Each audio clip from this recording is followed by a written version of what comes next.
A movie about despair, love, and how through any circumstances, humans quite possibly cannot finish the task of destroying the human Earth that they live on themselves.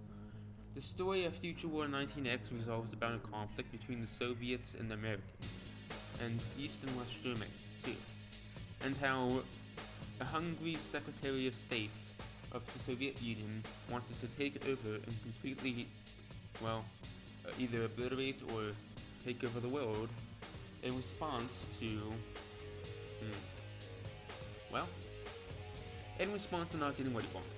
Anyways, he assassinated the president, took over, and launched a preemptive strike on West Germany to distract the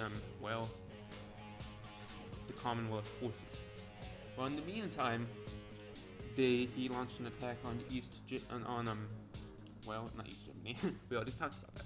He launched an attack on Afghanistan to get into Saudi Arabia. Go through Afghanistan into Saudi Arabia to get the oil, to try to get the Americans to attack the Russians, so the Russians could attack the United States, and basically, so they could kind of cleanse the population. Why, it's weird. The story premise of the story is this first they want to cleanse the population, because, with nuclear war, that was basically just like, hey, I want to do this, I want to do that. Kind of like tugging America into launching nuclear bombs himself, or launching nuclear warheads. As you can see in this clip, this is the ending, where the Russians finally, after resistance from the Russian forces and many leaders of the Soviet Union, the leader manages to launch the missiles after the person who he tried to assassinate, or one of his followers, or people in charge, managed to break out of prison and, stop him. They kind of did stop him, but he broke the launch key, so nuclear missiles launched in, because to stop a nuclear missile strike was already done. Anyways, everyone thought hope was done, hope was lost, but then, after a short while, they had realized they still had one weapon left that could possibly save the world. The weapon that started the whole war, or part of it. Anyways, the weapon that started the whole thing, the kidnapping of the scientist that led to the preemptive strike on West Germany, was basically used to stop the nuclear war from happening, or stop the nuclear war from hitting the major cities that were left. So, how do I like this movie? On a scale of 1 to 10, I give this a 7. For one, everything was super good about it up until the scene where, it's weird. There was this scene where, everyone just dropped the weapons and started, hugging each other or something like that after supposedly hearing something, a voice from God. This scene, in my opinion, ruined the whole movie because it had nothing to do with the whole thing and just felt like they put it in there to change the direction.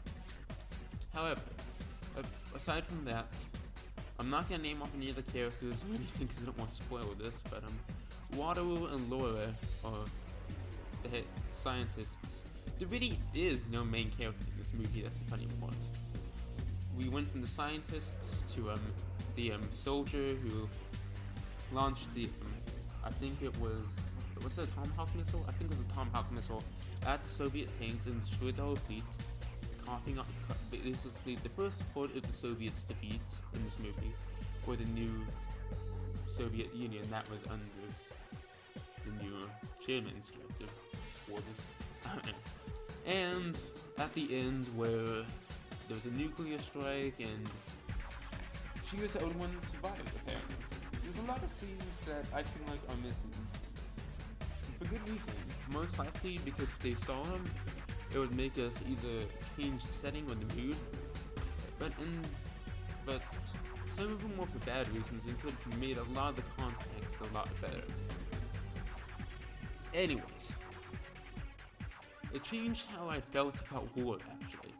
Because if nuclear war ever happens, would even soldiers have the well, with even the soldiers in the most top ranked soldiers have the audacity to end their own planet's life. That's what I like to talk about the most. It's the fact that even the most highest ranking general, would he have the audacity in nuclear war to end his own planet? Was that just against how our brains work? As you can see, these people, since they're behind the launch pad, don't really, they care, but as the people that are up front in the war in West and East Germany, they just couldn't take it anymore. But since these people haven't really experienced in the Sakura Project 941 attacking class submarine, since they haven't really experienced it all happening firsthand, I think they still have the guts to do it. And they do, because they launched the missiles. And so does the US, since they didn't really do much on this, of course. They wanted to be isolationist, but they did take out the nukes at the end. The nukes are launching right now from the nuclear submarines. What I love about this movie also is its attention to detail. However, the detail isn't the main part that makes this movie good. It's that point I just said about if forces would have their own audacity to do what it's due necessary to destroy the world and the sake of its own country. However, another point is the details, as I said earlier. The details in this movie are absolutely stunning. For example, if you think about it, like the showcase and how the radars work is almost not top on, but very close to being how I would see it working in real life. Also, the Sukhoi 27s and the Japanese J2s, I think. K2s? T2s? I don't know. Those, and how they did those aerodynamic moves to scare off the Sukhoi 27s in the beginning. In my opinion, that could be, it could have been a lot more or less robotic in how they did it in perfection. But still, scaring the enemy into going back to their own base is what they wanted to do without firing. Because firing would obviously cause the Russians to get angry. Because as a lot of people like to state, countries are like children. They're hypocrites, and they don't know what's what most of the time. Because they're just an amalgamations of people who have different personalities and different emotions. And yet some might be going on about this anime on like very ridiculously in detail and storyline. But in my opinion, this has a greater meaning. Many greater meanings not very many people talk about. And that is, well, would owning a psychopath be able to destroy the world? Or will soldiers lay down their hands and stomp and say, what are we doing? Before any corrupt dictator or anybody launches a nuke. Like Kim Jong-un, for example. Even though in North Korea, say they'd be killed or executed for launching and not launching a missile or not following orders, would even the most blinded people be able to finish the task? That is the question.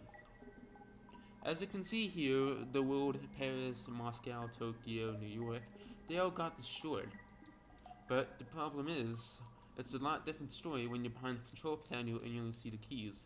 You don't see any of the gore or the death that they see on the field, or the mobile SL2s or anything else. They don't see the enemy just flying down into the ground and seeing the last moments.